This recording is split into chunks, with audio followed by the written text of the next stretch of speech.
दोस्तों आज हम बात करते हैं चंबल रिवर की। देखो दोस्तों, चंबल रिवर एमपी की सेकंड लार्जेस्ट रिवर है नर्मदा के बाद। इसकी टोटल लेंथ है 960, जिसमें करीब एमपी में यह 346 किलोमीटर करीब बहती है। अब देखो दोस्तों, हम बात करते हैं चंबल रिवर की और चंबल रिवर से एसोसिएटेड जो हमारे एग्जाम में क्वेश्चंस बनते हैं उस पर बात करते हैं। तो देखो दोस्तों, चंबल रिवर जैसे मैंने आपको बताया सेकंड लार्जेस्ट रिवर है, ओके, किसकी? एमपी की।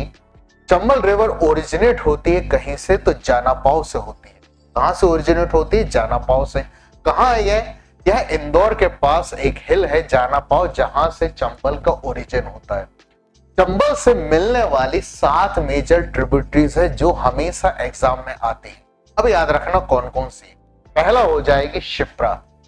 शिप्रा मंदसौर में मिलती है किसी से? तो चंबल से। दूसरा हो जाएगी शिवना। मंदसौर किसी के किनारे है? शिवना नदी किनारे है।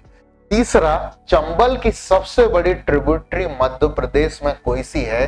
तो याद रखना काली सिंध है।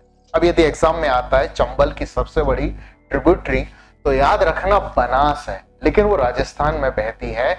एमपी में सबसे बड़ी ट्रिब्यूटरी है कौन सी? काली सिंध। इसके बाद चंबल की एक और ट्रिब्यूटरी जिसका नाम है पार्वती। तो मैंने आपको कौन कौन सी रिवर गिना दी। तो पहला है कौन सी? शिप्रा। दूसरा हो जाएगी शिवना।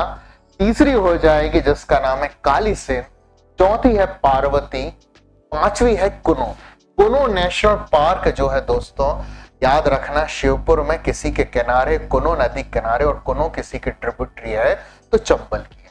फिर उसके बाद एक रिवर सीप, बनास और चंबल राजस्थान में मिलते हैं। इस संगम को हम किसी के नाम से जानते हैं? त्रिवेणी संगम के नाम से जानते हैं। फिर इसके साथ साथ याद रखना चंबल जो है इटावा में यमुना से मिल जाती है। तो ये सभी इंफॉर्मेशंस हमारे एग्जामिनेशन में पूछी जाती हैं, जिसे आप बहुत अच्छे से याद रखना दोस्तों। ऐसी जानकारी के लिए दोस्तों हमसे जुड़े, हमें फॉलो करें। जय हिंद, जय भारत।